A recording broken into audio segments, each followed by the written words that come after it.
welcome to Wool Shift Dust, a Silo TV podcast. We're here to break down episode 3 of Silo on Apple TV+. So consider this your official spoiler warning. We will be spoiling episode 3 from here on out. And we will be also talking about relevant parts of the book that are directly related to what we saw on screen, but we will not be spoiling any future twists. We do not watch ahead. And Luke, my co-host here, hasn't read the books, so we want to keep his perspective fresh. Right, Luke? Yes, that is the idea. I am the font of all ignorance when it comes to this particular podcast. We need it. We enjoy it. We love your insightful theories. Speaking of which, let's just get right into where we left off. Obviously, we're going to break this down a lot more later. We got some comments about this, but Luke, at the top, what do you think is happening with Mayor Johns? Oh, I think she's been poisoned. I think she's been poisoned by Judicial, possibly with Bernard, the head of IT, as an accomplice. How do you think they did it? Did something in the water she was drinking, probably. Okay. Yeah. Okay. Taking that on board. Now, we're not going to spend too much time in this intro section because we've got a lot to get into in today's recap, including a deeper dive into the production design, plus a busy feedback channel full of controversy. So we're just going to hop right into it. But first, we're going to take a quick commercial break to help us cover some of the costs of podcasting. See you on the other side. Your regularly scheduled breakdown will begin in 3, 2, 1.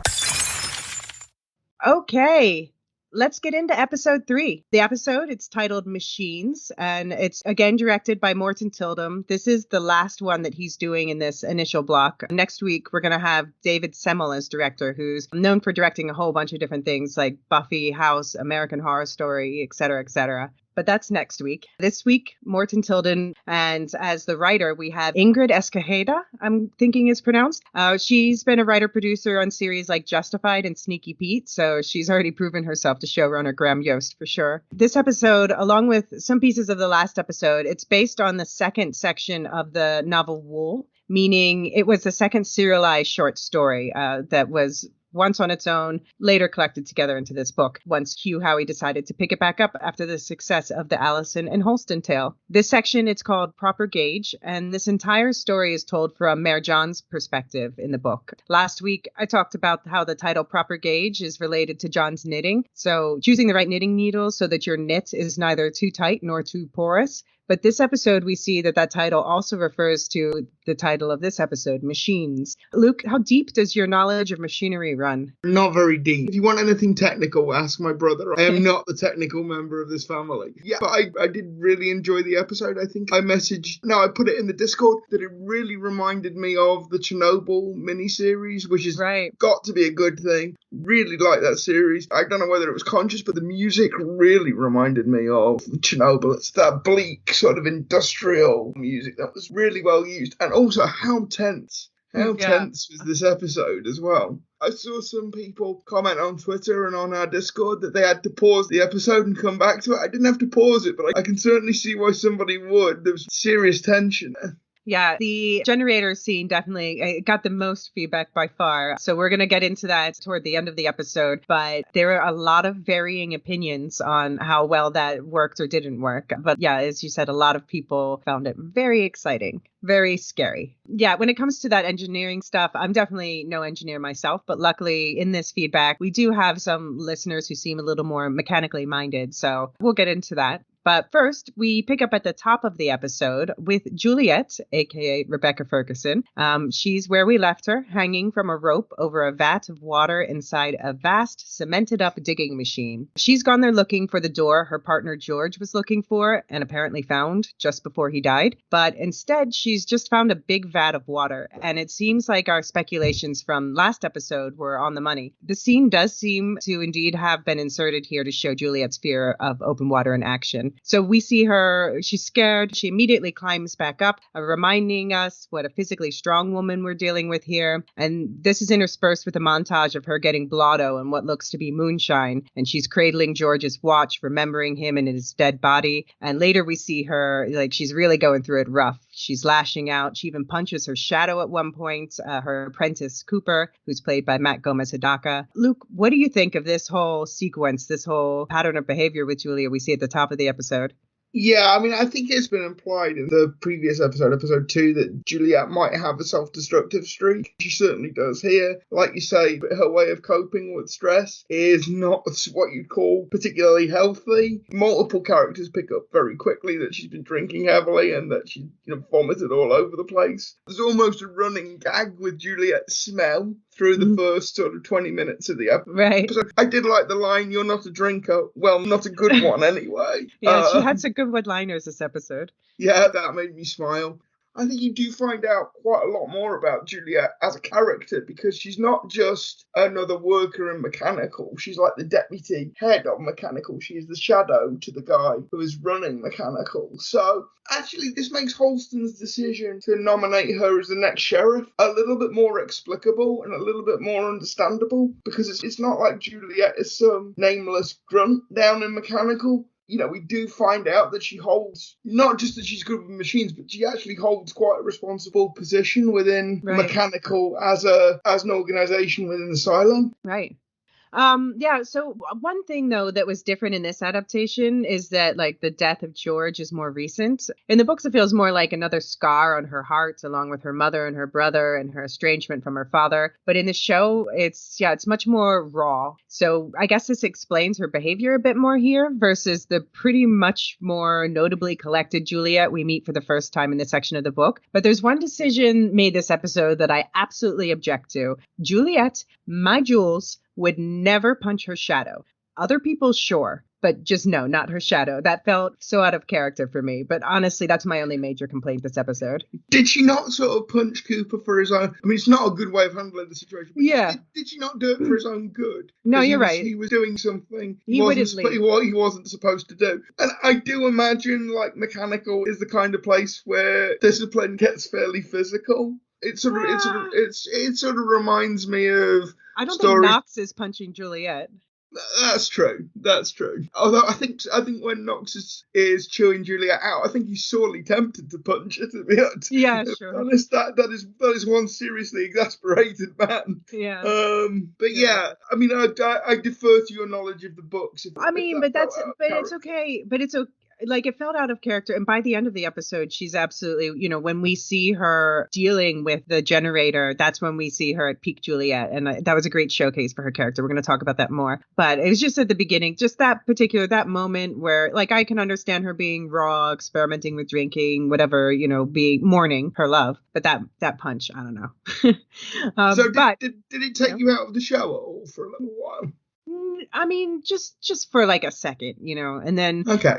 What got me back is another one-liner. I definitely had to like giggle snort when she said, "Can't he just punch me back?" Yeah. But yeah, luckily, the Jules I know and love emerges as the action picks up, as I said, and we'll get into that in a bit. But first, a little bit more about the opening credits. We talked about them a bit last week, but there's been a lot of buzz online this week, especially since someone pointed out that there's a spinal cord that twists and transforms into the steps at the beginning, and others have speculated that the people streaming through the hallways and landings of the silo look like blood flowing through a body. But at the same time, I noticed that the flow of people is shaped like the spinning of the pieces of the generator we see in the machine. So is it like machine and nature combined? I briefly mentioned the organic feeling of these opening credits before. We see cycles of decay, a peach or maybe an apple falling from a tree. We see a Fibonacci spiral, which is a mathematically satisfying shape that pops up a lot in nature. But you and I, Luke, we also talked about this being a map of the silo itself as you move down through it. Luke, do you think it's all of the above or some of these or... Before you pointed it out, I hadn't seen the spinal column, but once you pointed it out, it definitely is there, and people that pointed that out are right. There is an organic feeling to it. The other thing, similar to the Fibonacci spiral, the way they do the steps looks a bit like a double helix of DNA as well. So yeah, I think the creators are definitely trying to send us a message with the opening credits. I'm just not sure what that message is yet. Well, so on that front, there is an interesting paragraph from this section of the book that touches on this theme. If you don't mind me sharing it with you. It's from John's perspective, and it's showing her thoughts while she and Marnes are hiking down the steps. And it goes, several porters crowded up the stairs with heavy loads, trying their best to satisfy demand, and John's realized an awful truth about yesterday's cleaning. The barbaric practice brought more than psychological relief, more than just a clear view of the outside. it also buttressed the silo's economy. There was suddenly an excuse to travel, an excuse to trade, and as gossip flowed and family and old friends met again for the first time in months or perhaps years, there was a vitality injected into the entire silo. It was like an old body stretching and loosening its joints, blood flowing to the extremities. A decrepit thing was becoming alive again. Now, Luke, it's interesting that this passage also talks about the silo as a body. So what do you think of that? And also, what do you think of the description of the cleaning injecting new life in general?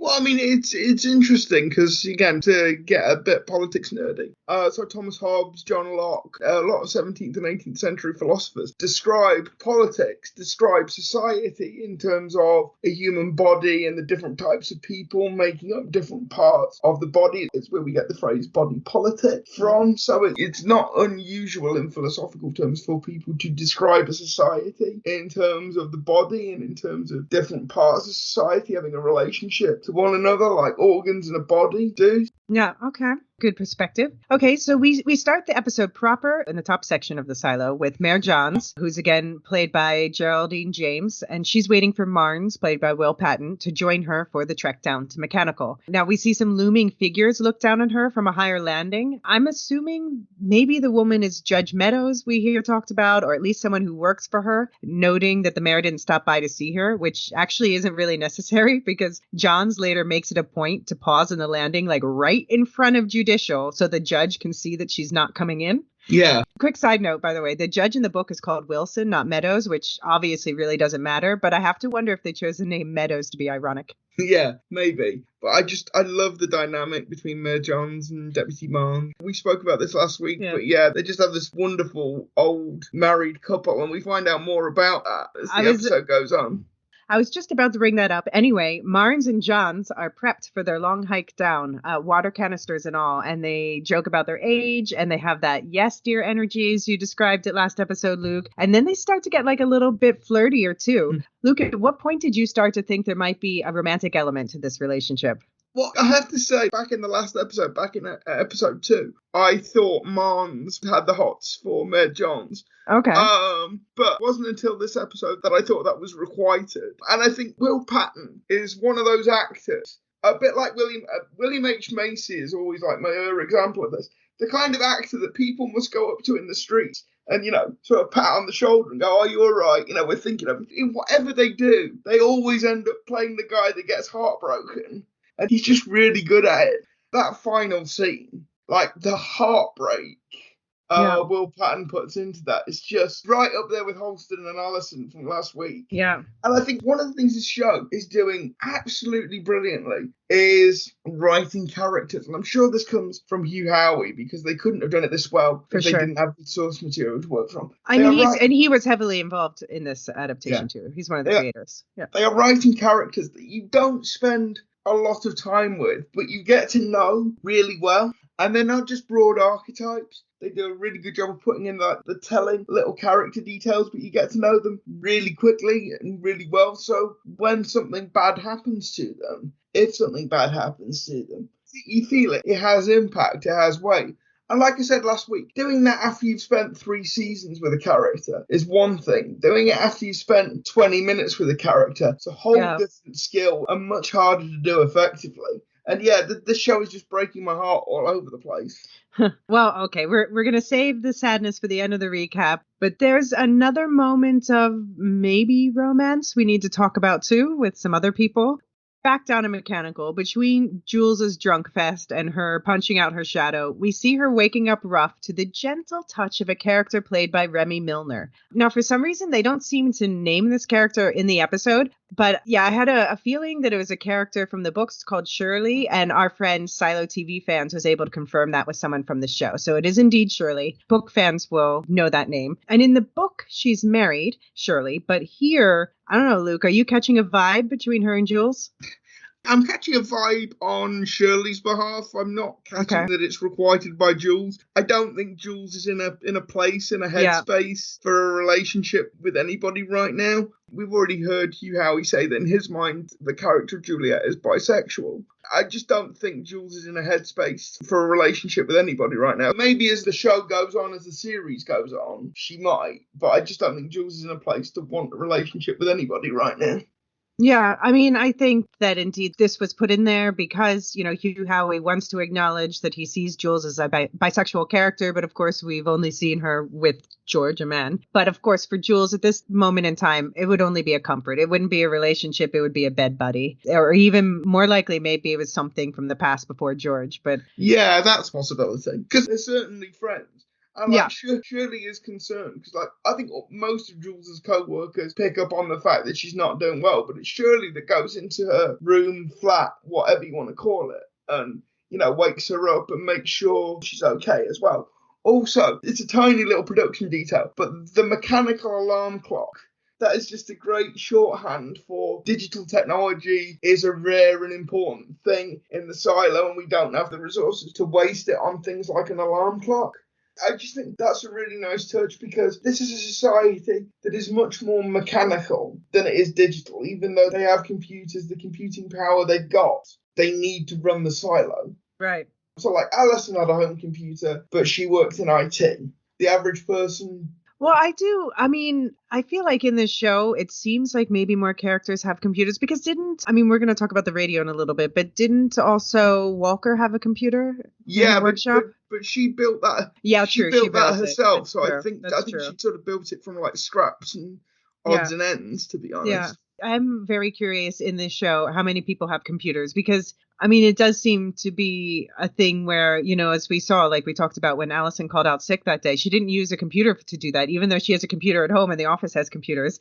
Anyway, so in Mechanical, Shirley, she's trying to get Jules to talk about, whatever is going on with her, why she's like a complete wreck. But Jules, she's not giving in. And then they're interrupted by some sort of ominous earthquake-like shaking of the entire room. Dun, dun, dun. So it turns out that the generator that's powering the whole silo is in a bad state. This is where Juliet gives her shadow a kiss with a fist, to quote Florence and the Machine. And she kicks him out while the head of Mechanical, Knox, who's played by Shane McRae, he overlooks the whole scene disapprovingly. So about Knox, by the way, the Knox of the books is much older and gruffer. So I like to call this version Foxy Knoxy.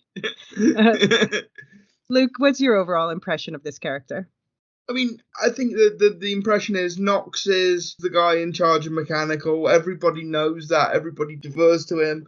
He's not in charge because of his title. He's in charge because people know that he knows how to get shit done. And he's clearly somebody that Juliet looks up to and would even if she weren't his official shadow. Right. And I think that the scene where Knox is telling her off, that's one of those great scenes of I am angry, but mostly I'm disappointed. And it's the disappointment that hurts Juliet, not the anger. Right. Yeah, and he says her punishment for this punch, it's either a day on the trash line or a day helping her friend Walker, which kind of seems like a no-brainer decision to me. Yeah. Does that indicate that people don't know the extent of the relationship between Juliet and Walker? Because, that seems like an odd thing to threaten her with as a punishment. Threaten her with a good time. I don't know. Yeah. I would imagine everybody knows she's been hanging out in her workshop since she was 13. So it doesn't seem likely that would pass people by. But anyway, while all this is going on down deep in Mechanical, Marnes and Johns are on their big silo tour. And we see Johns and Marnes taking water canisters from each other's packs to drink. Now, this is like a really satisfying moment to see on screen for book readers, because basically they're doing it because it's easier to reach each other's water canisters, but also because of the touchy, flirty stuff. So just to paint the vibe that we have during this part of the book, to quote just a couple lines from John's perspective again. Their hands briefly collided on the twisted railing of the spiral staircase. John's hand trailing behind her, Marne's hand reaching ahead. She had a childish vision of a more youthful times and pictured Marnes scooping her up and carrying her down the staircase in his arms. Luke, do you think they translated these vibes from book to screen row? Oh yeah, definitely. And it's the classic situation of I like person X, but I'm not sure whether they like me. So I'm going to deflect with a whole bunch of sarcasm. And you can just tell that Marnes and Johns are two people that have spent a lot of time in each other's company, but that they're enjoying the opportunity to just walk around the silo and not be mayor and deputy, just be two people out in the world. And I thought that was the whole thing with Marnes and Johns this week is just really cute. Yeah. There is no other word for it. It's very cute. sweet. Yeah. Yeah. Yeah. There is one big detail about their relationship from the book that didn't make it into the show. So the reason Johns and Marnes never got together all these years, it's not just because they're married to their jobs, but it's because Marnes was John's husband's best friend. She chose the other guy, but he died a long time ago. And there's been that tension building between them in all the years since. And both of them have too many feelings of guilt to act upon it until what we see this time. Are you scandalized, Luke? No, it's a real shame that didn't make it from book to screen. I think that's a really nice additional detail. Maybe it would have taken too long to explain. But yeah, I think that's a really nice additional detail. I wonder if they told the actors that, because you can tell by the performance that there's clearly some other reason why these two characters don't get together, even if it's not really communicated what that is. So right. I wonder if the actors went away and read the books, or whether a table reading. I think most of the actors that I heard, as soon as they found out that they were being cast, they went out and read the books. Yeah. I would imagine so. And so as for the tour itself, she has some stops she wants to make on the way down, anywhere but judicial. And first up is IT. And this is really the first full scene we get with Tim Robbins as Bernard. Luke, update time on the scale of annoying Nat to any team who would prevent Notts County from getting promoted in UK football. Where's your Bernard hater level at this week? Boo hiss! Boo hiss! Definitely right up there with any team that would prevent Notts from getting promoted. I did think Bernard is trying to pay the mayor a compliment, and she just goes, if you say anybody that walked the silo at my age, you won't get the present I bought you. The way that shut Bernard up was really satisfying. I think you get like a shot of them walking through IT's offices. And IT have really nice offices. They do. Like, it's all painted and it's nicely carpeted. Like, IT looks like a very pleasant place to work if you're in the silo. And Bernard has quite a plush office as well. Yeah. Much nicer than the sheriff's. And it made me wonder whether Bernard, and again, I'm sort of predisposed to think the worst of him, I wondered whether he was on the take. On the take from whom? Just sort of general sort of corruption to provide services. You know, if you want your computer fixed, or your IT problem fixed faster, maybe some palms got greased, because Bernard seems to be living pretty well, actually. Yeah, in the books, actually, Johns and Marnes don't even get to go into the offices. Bernard just has a meeting room outside of security where he meets people, but IT takes up 3 levels of the silo in the books. Yeah, IT looks like a pretty cushy job. Well, yeah, I mean, I don't know. Yeah, if you're a grunt like Allison, it's one thing, but yeah.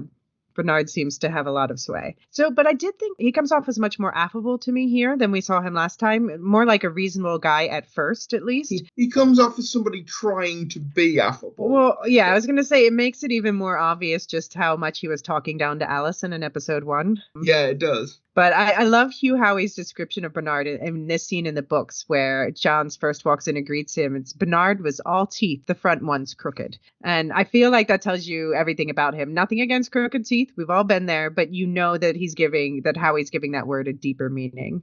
Yeah. So in the episode, Johns bribes Bernard with some brandy to ask for help convincing the judge to accept Holston's pick for sheriff. But Bernard is definitely not on board.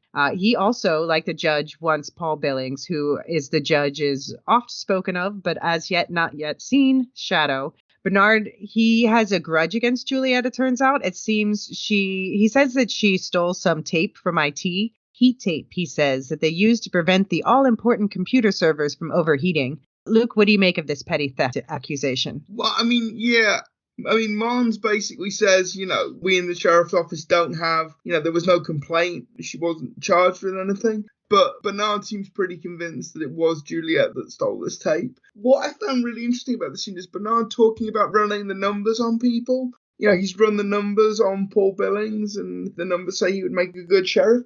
So I assume what Bernard is talking about there is, I assume that all the silo residents have to do some sort of psychometric evaluation test sort of thing, and that is used, probably not by itself, but it's used as part of assigning people to which levels they work on.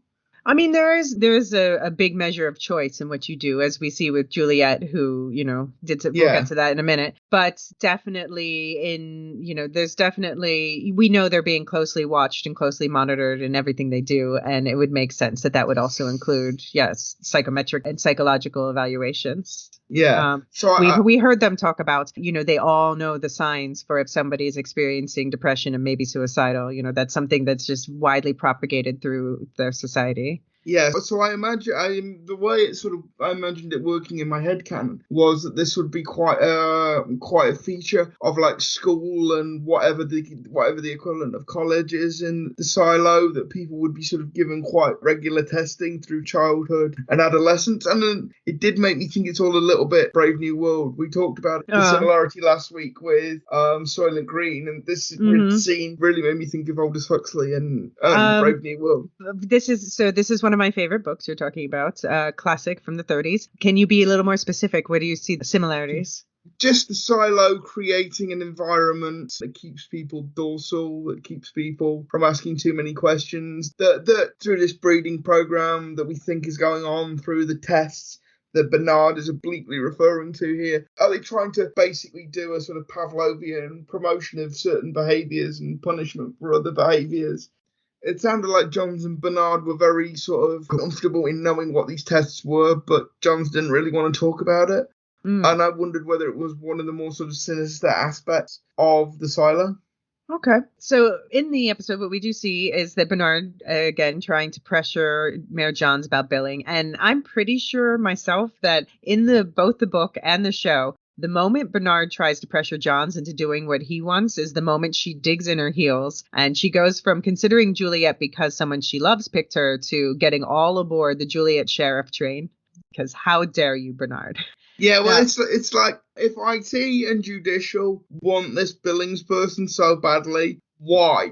Because Marnes asks the key question: would he be good for IT or would he be good for the silo? Exactly. And I think the mayor is increasingly, like you said, like last episode, she just didn't like Billings because Judicial wanted Billings, and she thought that was Judicial overstepping their authority. But more and more, I think she's coming to suspect that Billings is the linchpin of the sort of political bureaucratic maneuver on Judicial's part. And one of the things I think that comes across really well in the episode is the fact that Johns is not only like a veteran mayor at this point, she's a popular and well-liked mayor in the silo as well. So I don't think IT and Judicial probably aren't in a position to replace her. So I think they're trying to sort of work round and surround her with people that would do the thing they wanted them to do. We don't know what that is yet, but it's clear that Judicial and IT have an agenda of some sort.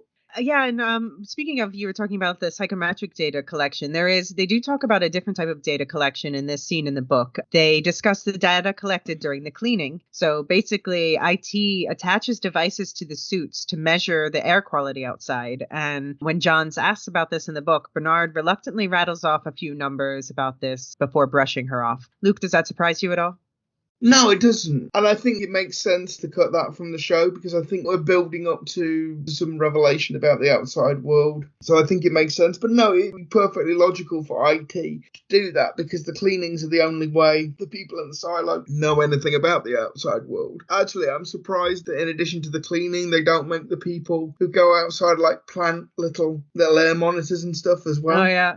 So, I think it makes perfect sense that the suit would be feeding back environmental data. So one other moment I love from the book version of this scene, it's such a world-building moment. Just to quote the book directly for a second, Bernard pulled out a piece of paper devoid of creases. It didn't even look bleached.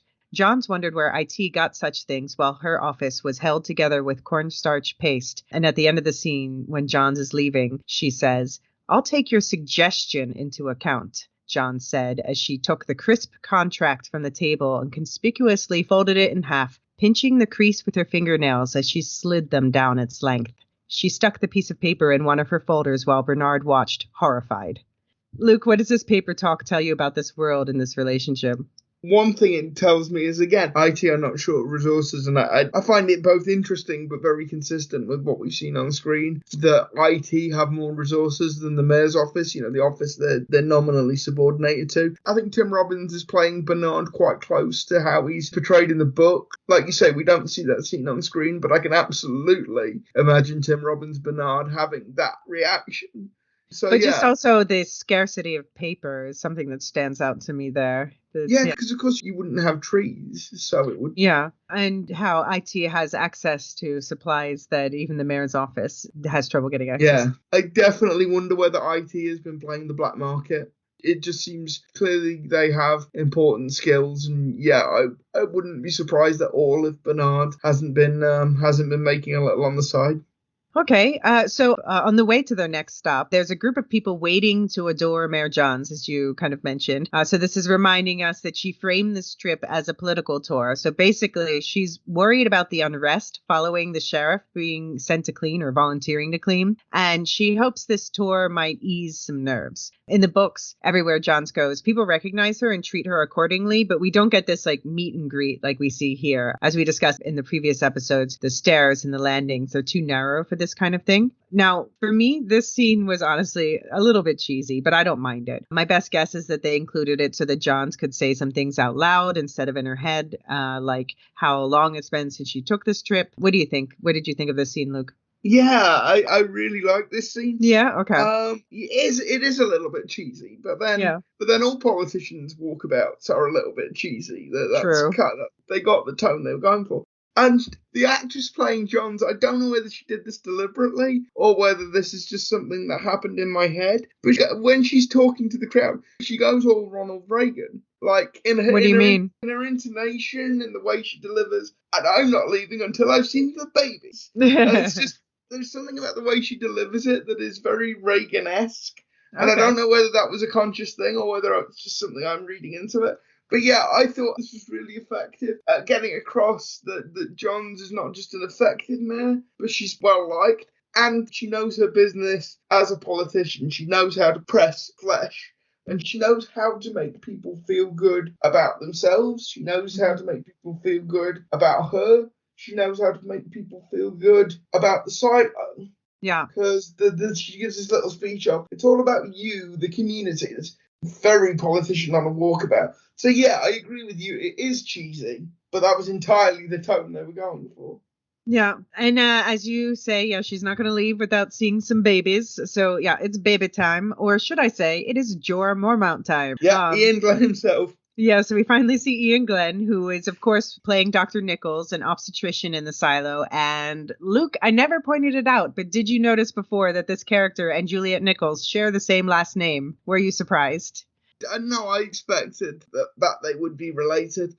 By the way, we were talking about accents on the previous episode. Right. Good grief, what accent was Ian Glenn attempting there? Well, I said in the last episode we were going to be warned.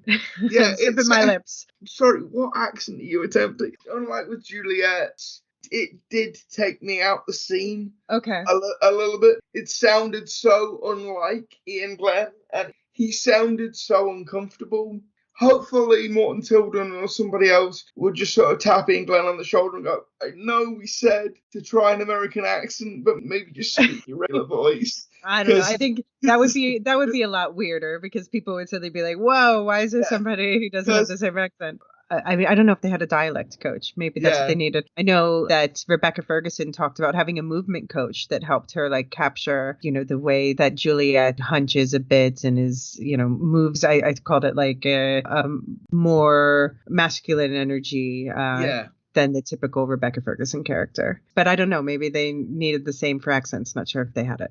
But okay, since we're talking about babies, I have to fess up to getting a detail wrong in the previous episode.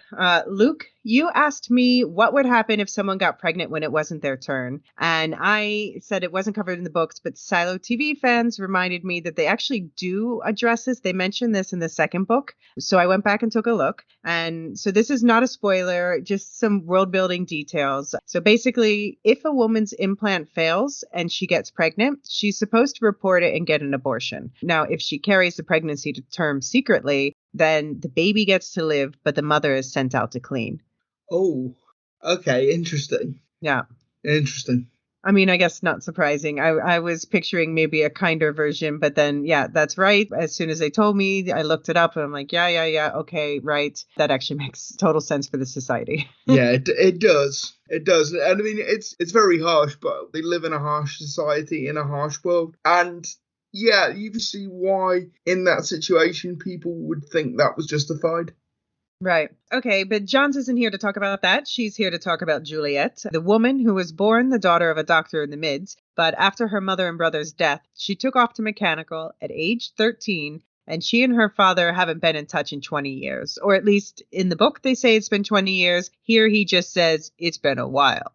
Yeah. So at this point in the book, we also get a little more info about what happened with Jules' mother and brother. I have a feeling we're going to get more of this story in coming episodes, so I'll hold off on talking about that until then. But it looks like some details have been changed. But Luke, in general, 20 years, sure, it's a long walk and they're both really busy. But you and I, we go further to see our families all the time. Why do you think they really haven't been in touch, Luke?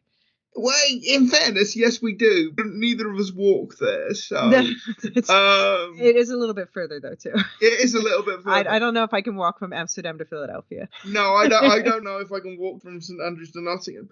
It sort of struck me that Peter Nichols, Juliet's father, I think they both, in their different ways, buried grief in work. And I sort of got the sense that they don't really like seeing each other because seeing each other reminds them both too much of what they've lost, and that's something they'd rather not think about. I do think what you get from this exchange is that Dr. Nichols still loves Juliet, still cares about Juliet, but can't express that, can't verbalize it. You can just tell that Dr. Nichols wants to get out of this conversation as quickly as he possibly can without damaging Jules's prospects of becoming sheriff. So, he very quickly talks about, I've got a mother in breach and I need to get the baby turned around. Now, maybe he does, and maybe that is genuinely urgent, but I got the sense that he was making that up as a way of ending that conversation as quickly as possible. No, I think, I think you picked up on it correctly, because actually I think that the way you're describing him is very much like what I think of the character from the book. Interestingly, I actually thought that he came across as warmer here in this scene than I expected. In the books, it's not that he's unkind or anything. He's just very matter of fact and to the point. And I found it an interesting and specific characterization that it reminds me of certain people I know. But I'm okay with this version too. And it's interesting that you still see those things in there. So it's still there. And I'm interested to see how this slightly warmer Dr. Nichols will play out across future interactions. I think when you're writing for TV, I think there is a general tendency to make even your distant, spiky characters just a little bit warmer. Because I think what you read on the page, I think your own imagination, like you say, you can link characters on the page with your own imagination, with people you know. And you can sort of invest those characters with the strengths of real people that you know. I think if you do that on screen, you run the risk of making the character more unpleasant and more unlikable than you need to. I think you probably need that sort of spoonful of sugar to make the character go down. Unless your intent is to really make the audience take against a particular character. Bernard. Okay, so also from the scene, some people have pointed out that the nurse who was with Dr. Nichols, who gets dismissed, she sticks around after she leaves the room and appears to be spying. Now, Luke, if she's a spy, who do you think she's reporting to? Oh, judicial every day of the week. I have to say, I've watched the episode through multiple times. I didn't notice that. So if she is a spy, she's a good one. Yeah, no, it is interesting because after it was pointed out, then when I watched it again, I see they actually show her lingering outside the window. And it's like, oh, well, why show us that shot? But that's really interesting. But if it's judicial, do you think it's the judge or do you think it's Sims? Or do you think it's Billings? I think it's the judge. We haven't spent a lot of time with Sims, but I get the strong sense that Sims is a chain of command kind of guy. I don't think he would go off and do things by himself. Okay. So I think it's the judge. Okay. Well, so in any case, Johns' goal out of this scene was to get a little more insight into Juliet. In the book, Nichols also warns her that Jules won't take the job, but he seems to bite his tongue on that here. Now, comparatively, it's exactly as John says. He leaves them with more questions than answers. Meanwhile, down in Mechanical, Jules is with Walker. She's maybe doing her punishment or maybe just hanging out, but she's talking about the scary water place. And we also find out that Walker hasn't left her workshop in 20 years, so about as long as Jules has been there. And later in another meeting, talk drifts to George, and it turns out that Martha actually pulled the protective parent move and gave him the boyfriend warning. Jules, she also hands over the broken down camcorder from her digger love nest with George, and this is definitely an illegal relic, and it's one that's got the book readers scratching their heads and theorizing just as much as show only fans. So, Luke, do you have any ideas what the camcorder might have on it, how it might come into play? Only that I'm thinking at some point we probably find a videotape because the silo has the technology to play that. So I'm thinking at some point there will be a videotape. Or maybe there's one in there. What do you think's on it? Well, it would have to be footage from the before times, I'm guessing. Okay. When it says that Martha hasn't left her workshop in 20 years, maybe they just haven't explained this yet and they'll get to it. But I'm unclear as to whether that's because she physically can't or whether it's a psychological. It's more of like a social anxiety disorder. Yeah. Okay. Like agoraphobia sort of thing. I think if that's there, it's been really played down. Yeah. On screen, and I hope in future episodes we're going to get more of an explanation as to why she hasn't left the workshop.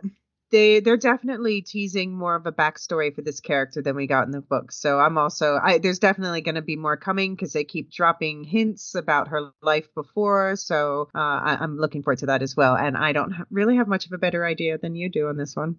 Okay. Yes, we got a few quality Martha Walker scenes this episode. And so another one is with Mayor Ruth, who apparently was like a bestie from way back. This is a new connection for the show, but one that like both book readers and new fans seem to love. I guess you too. Yeah, and I mean, you can clearly tell that these two people know each other, that they're old friends, and that they haven't spoken in a really long time. Because John talks about Martha's spouse and how they were a nice couple, and Martha shoots back. That was like 25 years ago. So Martha Walker was married to someone named Carla, but it ended 25 years ago. So we learned that little tidbit, and then this is where I'm assuming we're going to find out more about this story in the future. Yeah, and apparently Carla chewed with her mouth open. I mean, that seemed like a dismissive throwaway. I don't want to talk about it. Yeah. Are we meant to understand from that Carla is still alive out in the silo somewhere? Because it sounds she didn't say she died, so yeah. I'm curious to see where this is going. I'm excited. So during this visit, Ruth also asked Martha about Juliet, and I think we can assume that she got a ringing endorsement. And we also get pointed out that Walker has a radio, a toaster. Walker lies flatly, knowing that her friend the mayor will not bust her. Basically, only officials are supposed to have radios, so Walker, she's listening in on conversations she shouldn't be able to hear. Now, Luke, I have to ask you, which party would you rather be at? One thrown by Martha and Jules, or one thrown by Martha and Ruth? Oh, Martha and Ruth, because Ruth would clearly bring the good stuff. Oh, you're right. That's true. She has access to a stash. That's true. I'm inviting her for the brandy. Yeah, whereas Jules's homebrew does not look... It looks like the kind of thing that might make you go blind, frankly. Yeah, much more moonshiny. Yeah. Although I've had some good moonshine, I have to say. Okay. But yeah, no, I agree because, love Jules, but we've seen what a blast she is at parties. Yeah. Now, some people online have been wondering whether there's anything sinister about Martha between the George thing and the radio. I even saw someone lay out a detailed theory about why that person thought that she poisoned Ruth. What do you think, Luke? Where do you see Martha Walker on the Juliet to Bernard scale? Ooh, see, I would have said Juliet, but actually, now that you mention it, there could be. I still think it was Judicial that ordered, that sort of was behind the idea of having the mayor poisoned. But there's the possibility that Martha is an informant agent for Judicial, because like I said in the last episode, Judicial seems to be the silo's, secret police force in charge of not just maintaining order, but maintaining control of the silos. Perfectly possible that Martha could be like a paid informant of Judicial. But I think it's less important who administered the poison than whose interests does it serve. The odds of that point towards Judge Meadows. But I think that would be interesting. Martha does actually say to Jules at the end of the episode, I'll be listening. So I think you're meant to take that as Martha being parental and looking out for Jules, but I guess you could take that as, come to me if you have any problems, and then I can go and tell the judge. Yeah, I'll be honest, I personally really hope they don't go that route, because Walker does have an extra way to get in touch, because obviously, they're not even sending each other emails. So it's an advantage that, yeah, there is a way. Juliet's going to have a radio as a sheriff. Martha has her radio. And of course, nobody from Judicial has bothered Martha about having a radio. Right. Which either more likely they don't know about it. Right. What if they did? What if having the radio is the leverage that Judicial have over Martha? So it could work. What if? All right, so back, not up top anymore, or at least to the mids now, but as silo tour time continues, we get a good look at the many levels of the silo, from offices to farms to even a leafy terrace cafe. Luke, what do you think of the look and the feel of the silo and the show in general? How do you think it lends itself to the story? I love that cafe. I like this level of detail. It's not just this level of detail, but I think the showrunners and the production designers have thought, actually, we need to make, because we talked about this last episode, we need to make the silo livable. We need to make it a place where a fully formed, complex society can evolve and operate. So it can't just be a bunch of people trapped in a bunker underground. It has to have the full range of amenities that can support a community and that can give people a good time. That there is somewhere for people to go when they're not working. I'm sure we will see this at some point, given how the show's going on. But I'm really looking forward to seeing more about the children of the silo. I'm really looking forward to seeing a school. I'm sure there is one. Because I think that the show and Hugh Howey have put a lot of thought into how do we make this not a pleasant place to live, not an attractive place to live, but just a livable place where a society can actually work. Yeah. And, generations of people can endure in this.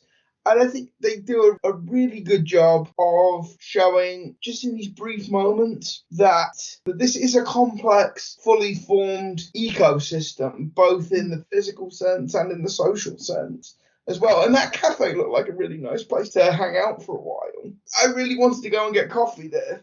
It does look like a great place to go to. And we've talked about the incredibly detailed production design in our preview episodes, that they built this massive staircase. And it turns out, they built 3 levels of it. So not the full 140, obviously, but this was a big build. And they had to furnish 42 separate apartments that appear on screen, each with furniture reflecting the characters they're showcasing. And apparently they had working showers in them too. So this is a set that really rewards you for paying attention to the world building details. Yeah. There are no cameras in this silo. So if you look at the walls of people's homes, you'll notice that they're decorated with drawings of families instead of photographs. And anytime you see a sign, I definitely recommend pausing and reading it. There are some wild details tucked into some of these corners, like a sign that seems to be warning about the symptoms of certain common venereal diseases. Now, the sets and costumes, they don't fall into the trap that some shows do, where things look too clean. So here, the up top, it's as pristine as you'd expect, with everything and everyone looking more lived in the deeper you go.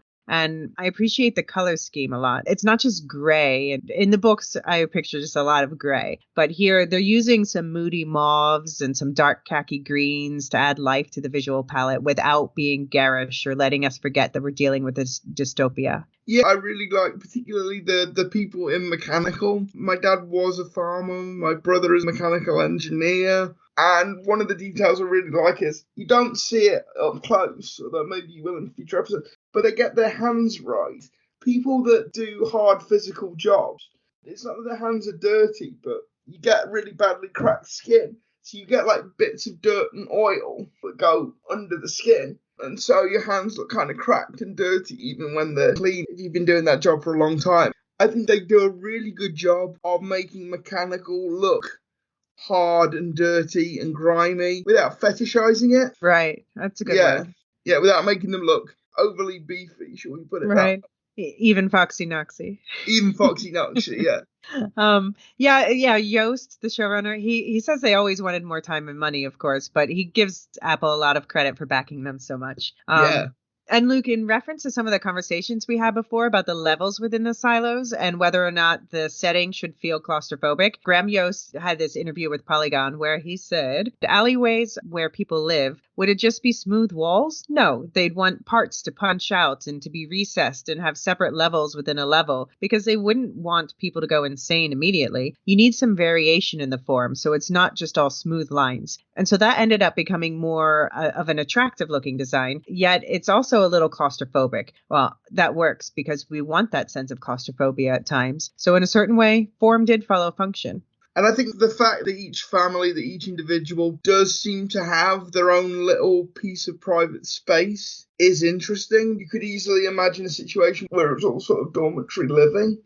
But yeah, I think, again, it makes sense. If you want a society, if you want people to have families, if you want the society to continue, you're going to need to give people that minimum amount of private space that they can call their own. Yeah, so the credit for overseeing all these details goes to production designer. I'm not sure whether to pronounce his name in an American or French way, so I'm going to combine it. I'm going to call him Gavin Bouquet.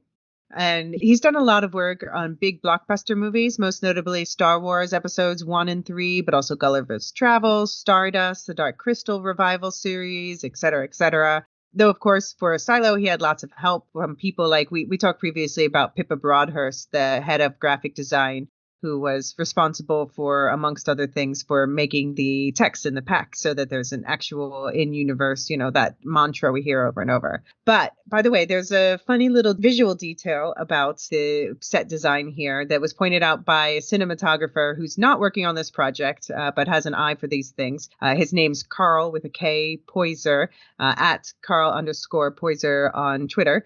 And he brought up the prevalence of what he taught me is called Barbican center bevels. So basically like the oblong windows and vents and other objects around the silo whose edges are marked by, bevels. I'll link a tweet in the show notes that collects these images with alt text so that you have a better idea of what I mean. And once you see it, though, you can't unsee it. It's everywhere. So in Carl's own words, he says, it's all fun and games until you notice that it's the same shape as the computer monitors and even the taps and kitchen tiles. Dun, dun, dun. Yeah. No, the repetition of that shape is definitely a big part of like this industrial art deco vibe that I'm picking up, and especially in the higher levels of the silo. We're definitely going to get into the cinematography and costumes and everything else as we go further in the season 2. Okay, so back in the episode, Johns and Marnes, they're having a lunch date in this garden terrace we're talking about, and it's super cute. He talks about retiring, opening a stall in the market. Always the talk that leads to a happy ending in TV land, right? Now, when Johns tells him later in the episode she wants a stall next to his, you know that this is going to end in tears. Yeah, but you don't know how, because I knew somebody was going to die tragically, but I had my money on Marnes. Okay. So what happens at the end of the episode, I did not see that coming. But why can't the deputy and the mayor just get it on once before tragedy strikes? And you were saying online that does actually happen in the book. We're going to get to that, yeah. Okay. But for now, it's all smiles and happy squinty eyes until they're rudely interrupted by everyone's favorite judicial goon, to quote Allison, Sims, played by Common. And their eyes go the suspicious kind of squinty.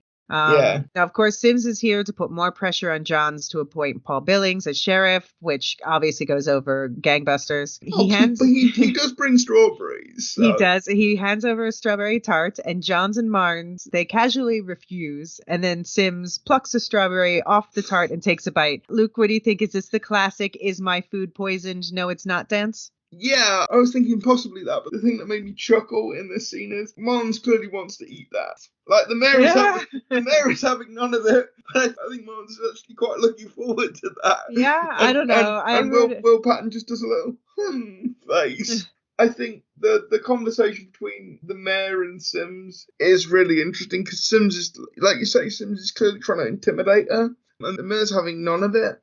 See, I actually thought Marnes was being even more salty with Sims than Johns was. I thought that he was even more so like, get your filthy, probably poisoned food out of my face. I think he wanted some cake. But what was interesting about Sims is the way Common plays it. I think he is doing this because he's been told to do it, not out of any animus to the mayor or Marnes. He's a messenger. Because I'm sort of a little bit confused here, because the way we talked about Sims in the preview episodes, it sounded like he was quite a senior person within the society of the silo, but I don't get the sense from the way Common is playing him or the sort of brief scripted moments he has that that's true. He strikes me much more as sort of middle management. Okay. I mean, I think that I guess he's the head of judicial security, so that's quite a high-ranking position. So he's not the judge, he's not the mayor, but I do think he has a very high-profile position within the society. Yeah, okay. And, like, I'm sure we'll find this out in the coming weeks, but why are judicial so insistent on Billings? Like, Why? yeah, because you would think that once it became clear that the mayor was not going to appoint Billings, they'd sort of move on to somebody else and try and find a compromise, but it seems like it has to be Paul Billings or nobody. Yeah, Judicial have really got the bit between their teeth. But look at it from their perspective, like, you know, they're like, okay, there were some other folders in that stack, but we know that everyone knows the real choice is between Billings and Juliet. And from the judicial perspective, Billings is the judge's shadow. Like, of course, that's who the judge wants. Yeah, but the judge is clearly not going to get that. So move on. Yeah, okay. Well, or will they? Will they? Yeah. Okay, so later in the episode, we also get to see Sim's softer side when he comforts his son during the brownout. Where's your Sim's love level? I don't know why, because like it feels unfair to direct so much hatred at Bernard, but I don't know. There's something about Sims. There's something about Common's voice. Like, yeah. If somebody wanted to tell me that the world was ending, you know, if you couldn't get Morgan Freeman, if he was busy, Common would be a good second best. I mean, he's got a really deep, gravelly voice. I would love to hang out with Common, you know, the actor, the real life person, but I'm still not convinced that I would want to be friends with Sims. But no. As you said, we haven't seen as much of him yet. So, like, I get the impression Sims is a guy that doesn't really have friends.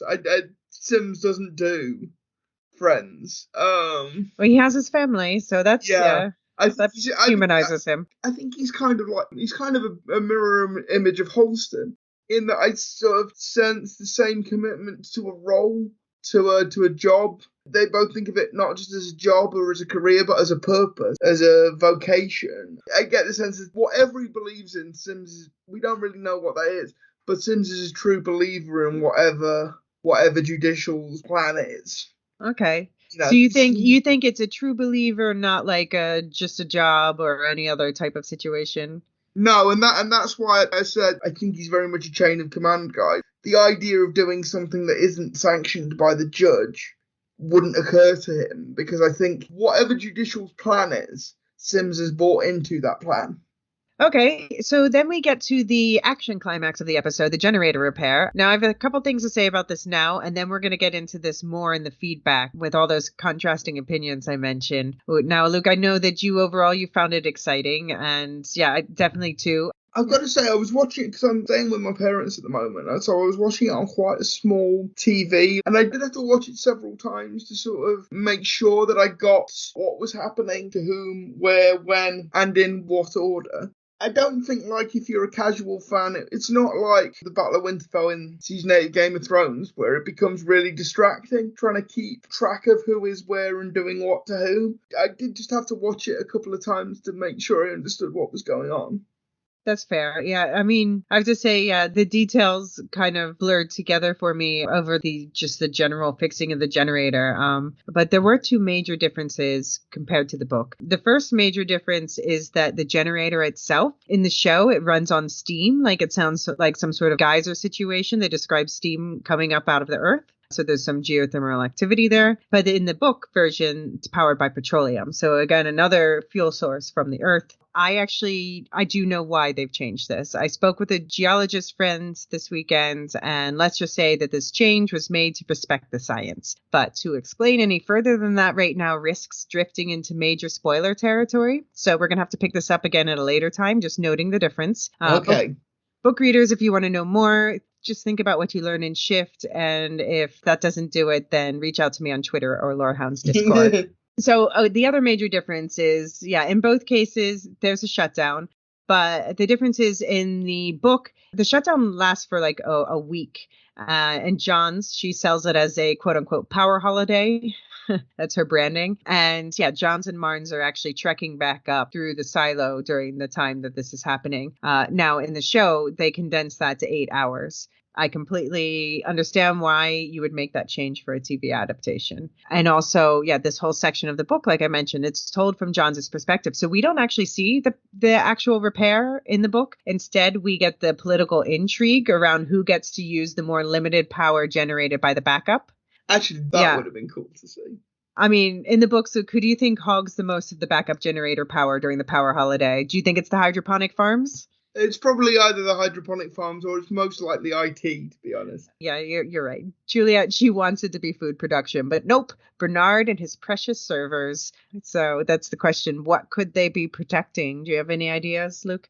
No, but I'm sure we'll get to this in a second. There is a moment that had me Leo pointing if. There are a few people who have things to say about something that happens during the brownout. We'll definitely be getting to that in a moment. Yeah. We skipped over that actual repair in the books. I have a feeling that in the book, the actual repair probably isn't that interesting to see, just like really taking the machine apart, cleaning, fixing, and aligning everything and putting it back together. And there we only cut back to Juliet's perspective to turn the machine back on when it's super quiet and calm and everybody celebrates until they get news from up top about the mayor. But in the episode, things happen in a different order, so we're not quite there yet. In the show, at this point, we get some ominous music. It made me think for a moment they might introduce an element of lawlessness during the brownout, which I thought was going to be really interesting, but alas, they did not. But yeah, that flash that happened during the brownout, all the screens in the cafeterias, or at least one of them, they flashed with that same green scenery, a still image of it that Allison and George saw in the video and we saw through Holston's visor during the cleaning. Yeah, and the way this was shot, they made sure that the screen flickered just long enough so that you would pick it up and understand what you had seen. Yeah. So it's maybe 2 or 3 seconds. But somebody in the cafeteria must have seen that. If there aren't like rumors running wild through the silo in the next episode, I'm going to be really disappointed. Yeah. Some people who wrote in share your sentiments. This is one of like the 3 controversial topics we're going to explore in the feedback section a bit more. In the episode, though, Johns, she has to convince Juliet to take the job up top. And as Juliet says in this episode, everyone's convinced their job is the most important, but mine actually is.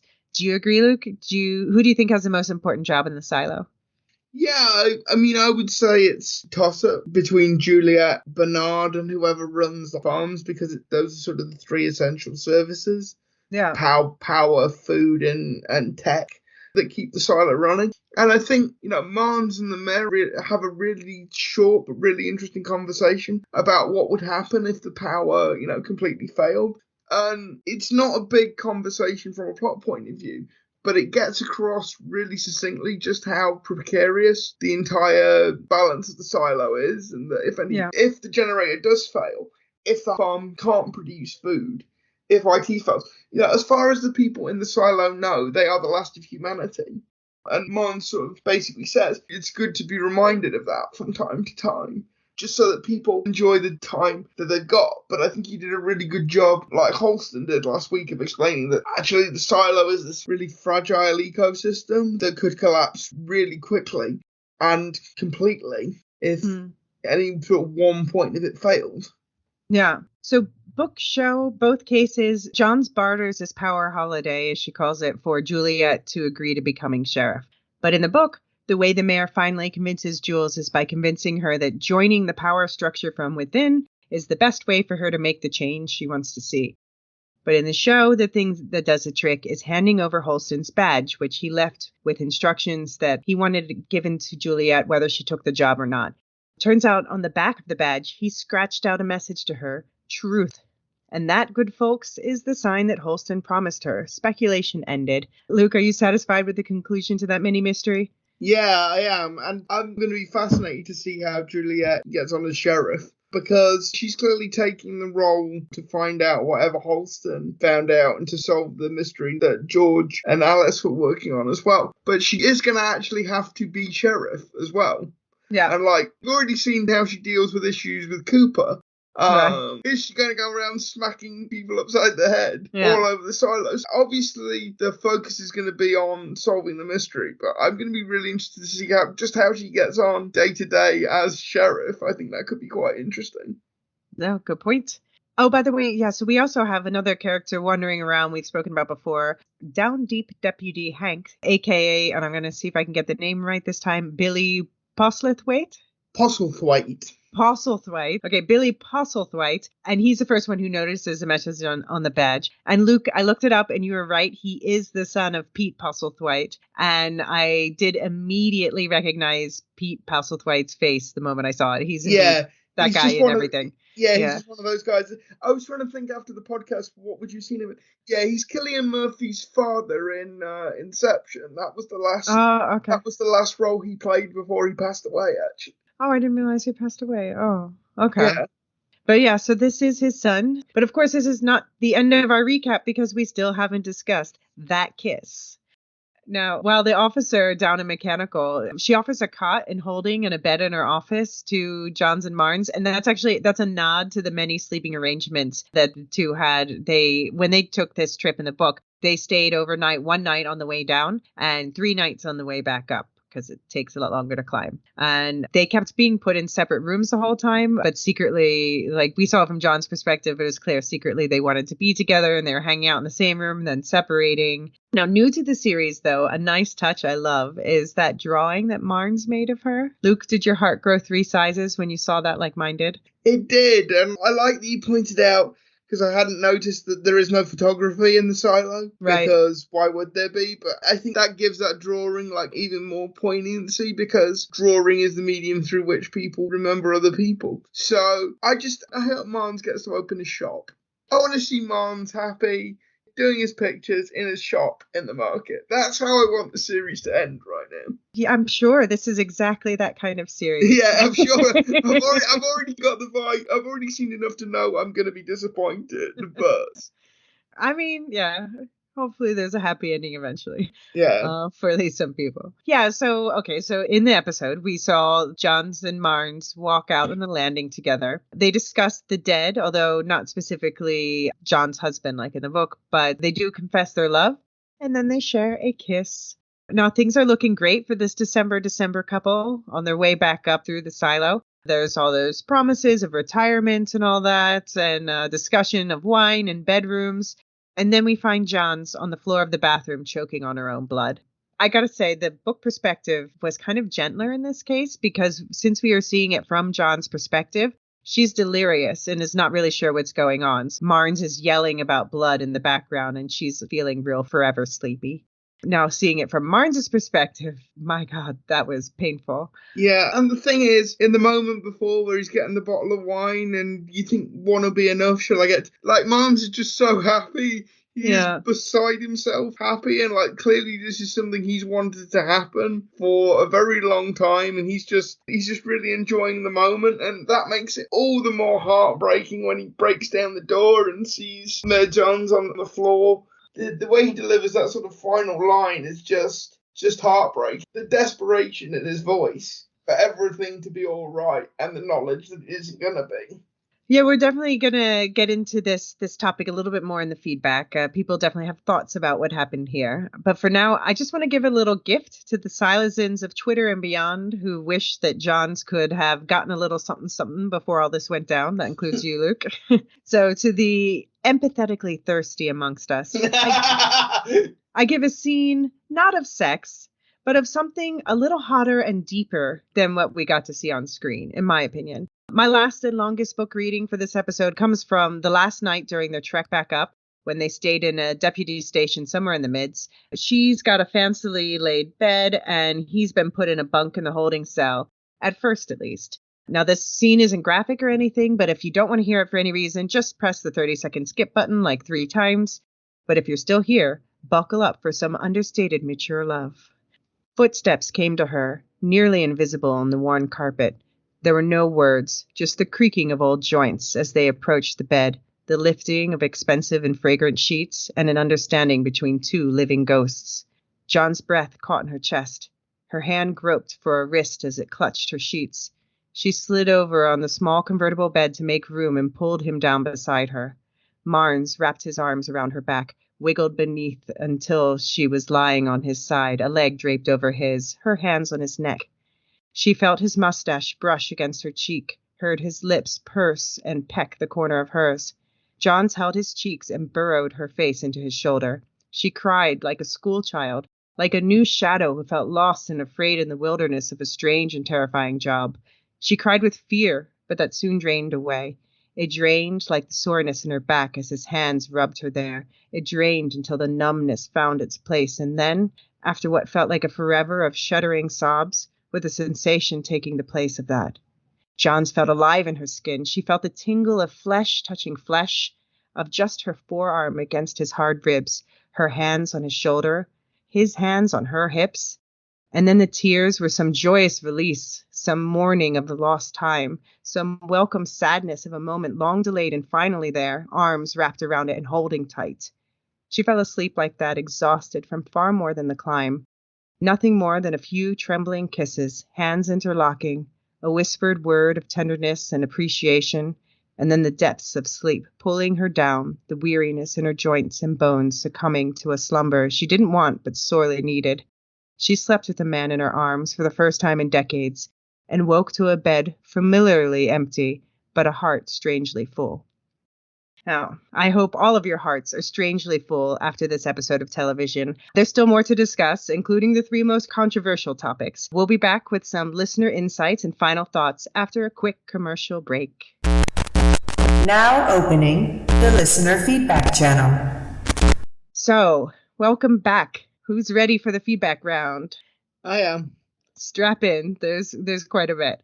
So we start with a friend of mine from Twitter, her royal bubbliness at JDite_. And she says, I started watching the show when you mentioned the trailer. I was intrigued from the first 2 episodes and I have so many questions. Can I just say I'm in love with the theme music? And I'm sad that the sheriff and his wife are really dead. Did they poison the masks they wear to go out and clean? Who did that to the mayor? Who created the silo? Too many questions. And I also noticed Juliet and some other people had tattoos on their hands. Does it signify something? I also saw tattoos on another character in the same location. Can't remember. I'm really enjoying the podcast. Can't wait for the next podcast episode because episode 3 really drew me in. Thank you for the kind words. And to go through your questions quickly. Yes, we're big fans of the music too. Shout out again to composer Atle Øversen.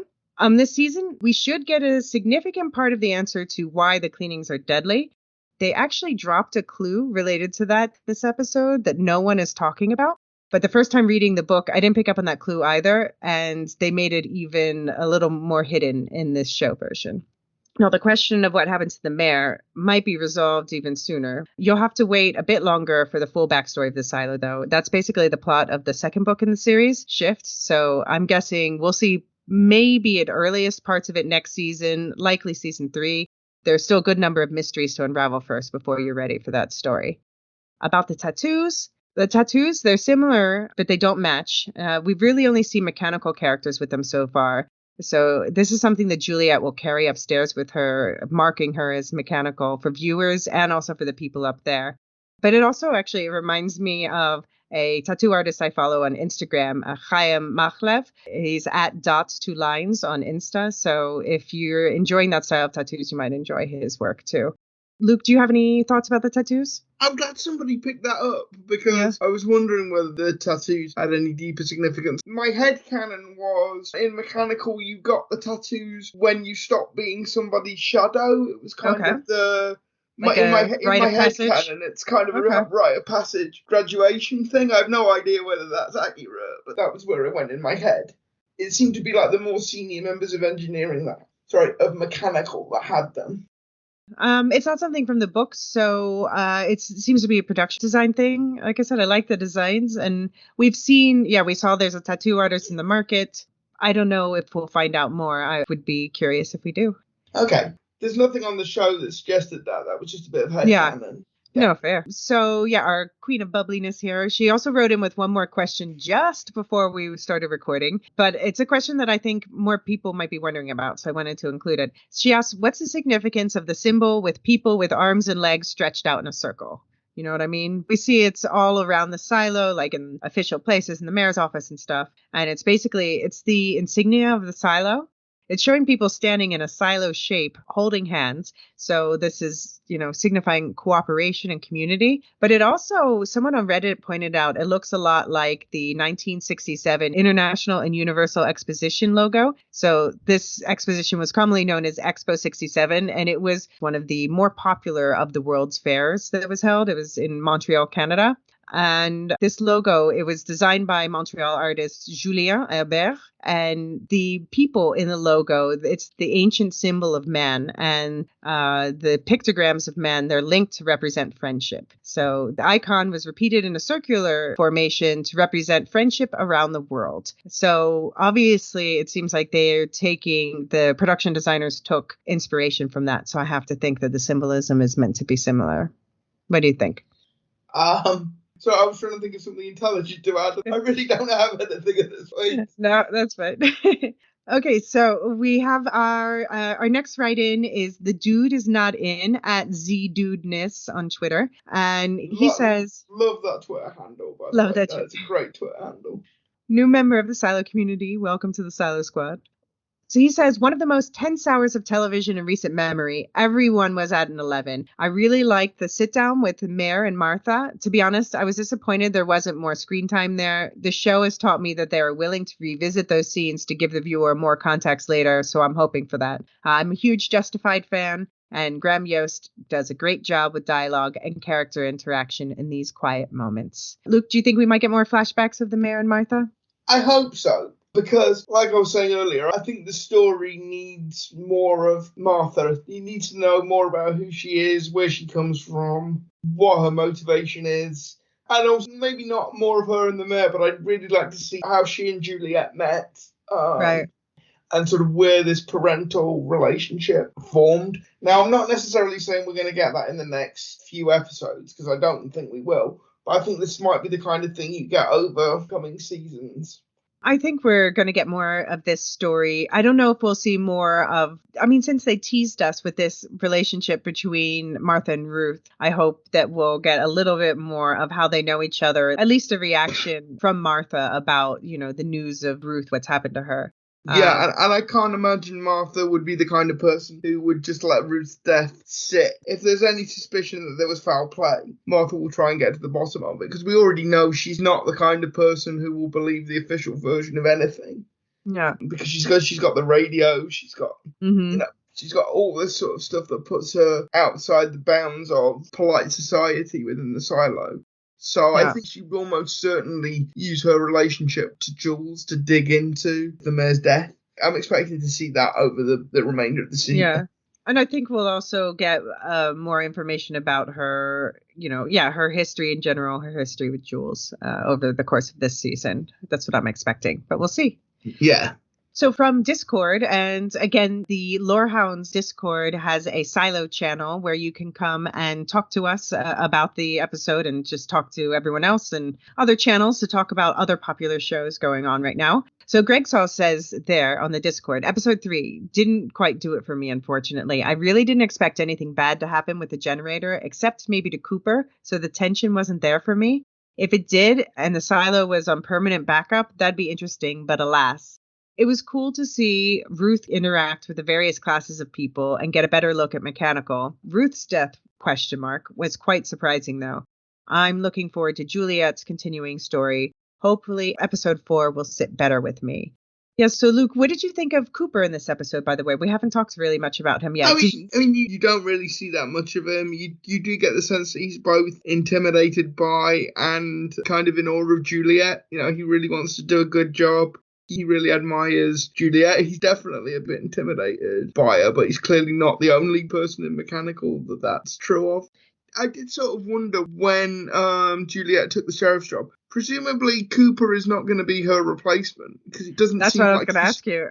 He's a shadow, but yeah, but it doesn't seem like he's ready for that kind of responsibility. To be honest.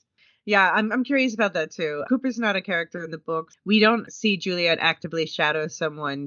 There's reference to a previous shadow that hopefully that's a character who's coming. So yeah, I don't really know what's going to happen with Cooper now, actually. I'm Yeah, curious. interesting. Why do you think they felt the need to invent that character? I think just as a way to show Juliet's characterization. Although, yeah, I'm baffled again by the punch, but I won't harp on about that. Yeah. But yeah, I don't know. I think maybe to show a bit about how shadowing works and maybe to set up the relationships for if we do get this other previous shadow in the show. I've been looking for a casting announcement of this person, but I haven't seen anything yet. Yeah, But okay. they've been keeping it under wraps, the cast, so. In reference to the glitch that we've been talking about, Capo di Tutti Capi, great name, at Jeff Matewa on Twitter, he says, Machines was an extremely tense episode. My favorite part was when the lights went off and the screen that shows the outside showed it green for a moment. It's crazy no one noticed. I hope it'll start rumors in the silo. I bet someone will be like Leo pointing meme. Yeah, no, somebody noticed. Somebody Yeah. had to notice. He Well, was you saw there very, were some people who look at it. yeah. There I are think it was, people. I think it was very deliberately done. That it was just on long enough to make sure that somebody did notice. I honestly think it would kind of. I'm not saying it would ruin the entire series, but I would think less of the series if it turns out nobody noticed, because it was on too long. Yeah. And it held for too long for nobody to have noticed. I can't believe that nobody would have seen that. So, what do you think it is that happened there, and what do you think the effect is going to be on the people who did notice? I don't know what happened there, but we clearly see from the trailer that later on in the season there is going to be some sort of violence. You know, we see a lot of people in riot gear in the trailers. And I'm thinking at the moment that that is going to be like rumors that the outside world is a pleasant place, is safe, is going to be what leads to that trouble, whatever that trouble is. Mm-hmm. Okay. Good speculation. So we also have a message from our friend Rebecca Fan, who's now also joined the Lorehounds Discord. So that's been fun talking to you there. They say episode 3 was top notch. The main cast was great. Loved how they build up the tension throughout the episode. Rebecca was incredible. I'm starting to see a lot of comparisons between Silo and The Expanse in terms of quality and feel. In my humble opinion, that's the highest praise a sci-fi show can get. The comparisons are more about the feel of the show, the ensemble cast, the mystery, who controls the power, the politics, and such a lived-in world. And someone should do an edit with one of the Fallout themes playing while Allison and Holston go outside. I like that. I'm going to make a terrible confession here, Alicia, that may sink my nerd credibility below the waterline. I haven't watched The Expanse. I will get round to it, I promise. Yeah. Like Scouts on it, but I haven't watched The Expanse, so I can't comment on that. I'm just going to have to take your word for that, Rebecca. I think that you would like The Expanse because it is very much, it's all about world building and the politics in that world. Yeah, like everybody I've said this has said, you've got to watch The Expanse, you really enjoy it, and I believe them, and I will. I just haven't got round to it yet. I know. Oh, content overload. It's overwhelming. Yeah. So we've come to the generator section of the feedback. And what I'm going to do here is I'm just going to read back to back several different conflicting opinions, and then we're going to discuss them all collectively. Okay. Okay. So here we go. So first one is from, I'm going to pronounce this, please. It's MPLZZ from Discord. And they say, unfortunately, while The Expanse, so this was responding to Rebecca Fan. They say, unfortunately, while The Expanse strived for realism and science, this show didn't do that with the generator stuff. And they went on to elaborate, there's just no way a silo designed for hundreds of years is going to be designed where the generator can't be repaired without it exploding. There would be a way to safely bypass or vent the steam. There would also most likely be 2 generators for redundancy, which I did point out there is a backup generator. It just has less power.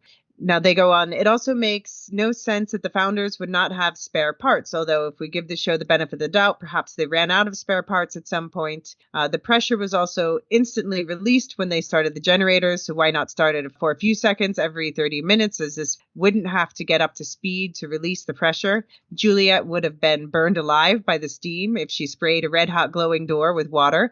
Also, once that tank filled up, that water would have been hot enough to cook her. Also, if you have a tank full of water that's going to cool off that door, or is it going to turn to steam? Also, why would the most important person go in there when she could have sent anyone else? I mean, this is clearly, obviously Jules wasn't going to let someone else do that.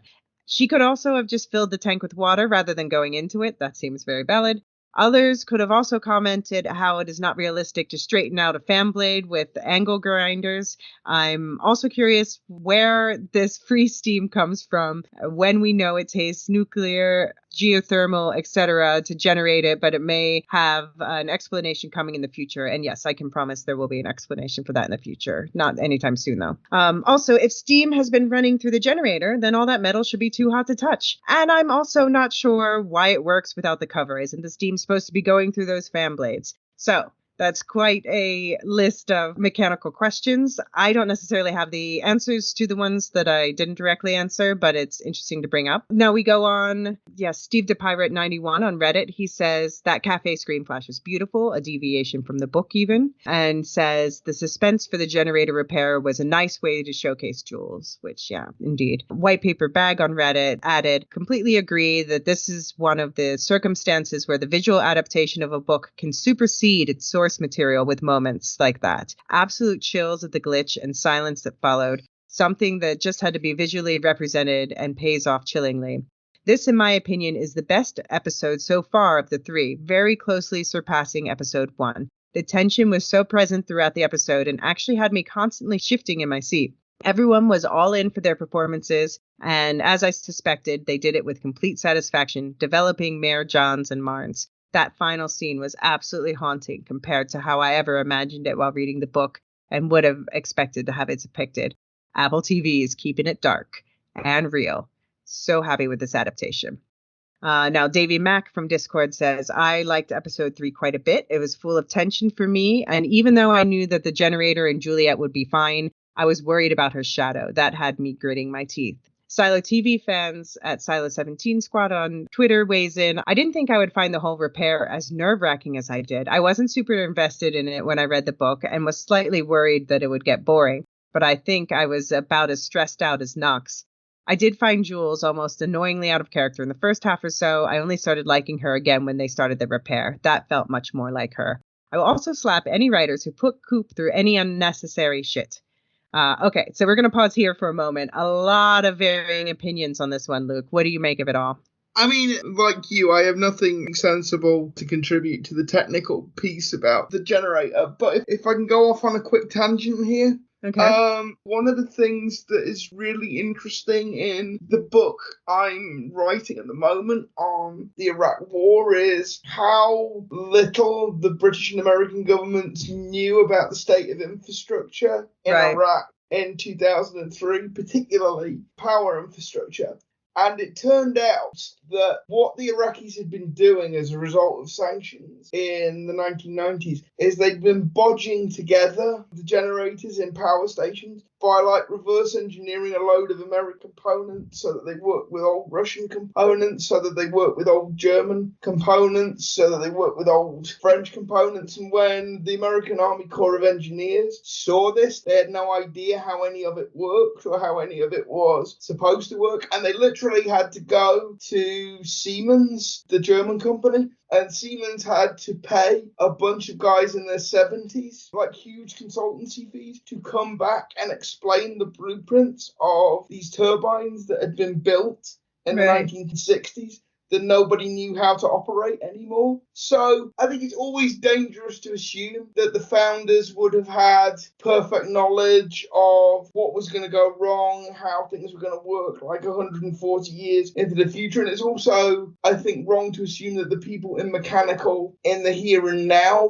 would fully understand how the generator worked and what the full complexity of it is. I mean, they actually say in the show, we don't know where the steam comes from. Mm-hmm. They don't know. But I can tell you, I know. So I think all those sort of technical points are valid, but don't underestimate the human ability to bodge things together and to make things work in a way that they were never intended to work. Right. Yeah. That puts it in good real world perspective. Yeah, we got lots of compliments in there, too, about how this scene showcased Juliet as a character, and I definitely agree. They made this scene, rather than just having a boring repair happen off screen, they made it an exciting repair on screen for the action element, but they clearly also did it to let us get to know Juliet, to show who she is. And yeah, Cooper punching aside, she absolutely nailed the character for me. Yeah, her physical performance is really good. You've always got to give respect to actors that want to stretch themselves, that want to do new and different parts. Right. And I think Rebecca Ferguson is doing a really good job here. Yeah, absolutely. And going back to Silo TV fans' feedback, so we're moving into the other biggest topic of the episode, Mayor Johns. And they say, but John's last interaction with Walker was all sorts of sweet. Also, Walker's friendship with the mayor, puppy dog eyes. Here's how I know that I'm still traumatized from Halston and Allison. John's death felt quite anticlimactic to me. It was well done, but I felt kind of untouched by it. Every character death will now be compared to Halston crawling to his dead wife. Howie has so much shit to answer for. Laugh emoji. Oh, no. I'm sorry. With all due respect. Oh, Right. no. I didn't find it less anticlimactic at all. I thought on the Halston tragometer, I thought that was right up there. To go from such an action-packed episode that has that really sort of hopeful note when the power comes back on and everybody in the silo is like really happy and relieved, to then end it on the absolute crushing moment and just, like Will Patton just nailed that for me. It was a brilliant piece of acting. Yeah. So also on this topic, we have Shane from the Lorehounds Discord again. Shane says, loved the episode. Heart was racing. But now do we think the mayor was poisoned by Judicial, or she knew she was sick? Perhaps her water bottle could have been tampered with. But it felt like she kind of knew she was sick. Just theorizing. But I couldn't see her specifically drink or eat anything else throughout. It was just that water bottle, and actually something when she was visiting Martha. But I suppose it could also be the pen that she used to sign Juliet's name.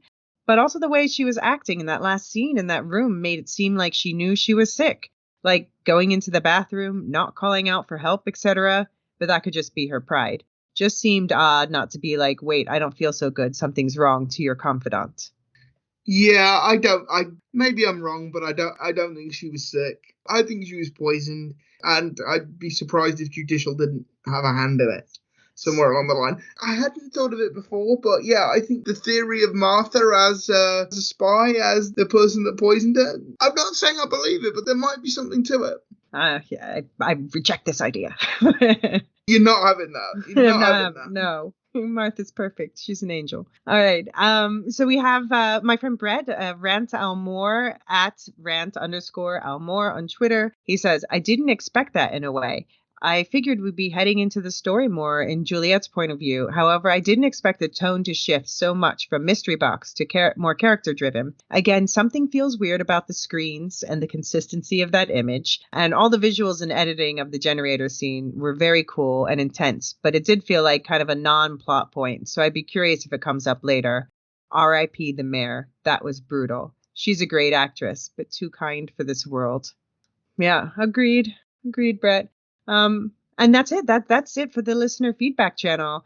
Luke, do you have any final thoughts on this episode? Justice for Mayor Johns. We're going to find those people in judiciary and we're going to make them pay, Alicia. Exactly. Yeah. Now we know that Jules has an angry streak, so let's see her put it to the right kind of use. So Luke, can you share with us, please, what you're up to and where listeners can find you? Yeah, so I'm just at Luke Middup on Twitter, and I'm going to be more active on the Discord. In particular, I'm going to leave hopefully non-spoilery comments as I watch the episode through for the first time on Friday. It's going to be a little live, non-spoilery watch-along for the first time I watch the episode. Yeah, no, fun. Like my Twitter threads. And yeah, that's where, in addition to the Discord, again, link in the show notes, you can find me on Twitter. You'll also find me talking Marvel on the latest Guardians of the Galaxy recap on the Lorehounds feed. Now, we have an exciting announcement. We have joined the Lorehounds network, and the Lorehounds is now the publisher of this podcast. So you'll definitely be seeing David and John from the Lorehounds popping up here, and we'll be working together more closely in general. If you're not familiar with the Lorehounds podcast, they also do deep dives like this in a bunch of different areas. Look out for upcoming episodes like the Book Nook episode, currently covering one of my all-time favorite fantasy series, The Earth-Sea Cycle by Ursula K. Le Guin. And of course, you also find current coverage of shows now like Barry, Ted Lasso, and beyond. If you have any feedback or questions after watching next week's episode 4, titled The Truth, where Juliet tries to win Marn's trust while she searches for answers, then please reach out to us on the Lorehounds Discord or look for my pinned tweet on Twitter or post to the Silo series Reddit, which I always throw up once the episode goes live on Apple. Please get your comments in between Friday and before Sunday to be included in the episode. We'll be back in your feeds with our episode 4 breakdown. Full disclosure, I'm going to be traveling this week to see my family, so going to try to keep to that Monday schedule, but if it's a delayed, I apologize in advance. Until then, you better hook up your backup generator because this transmission is about to glitch out.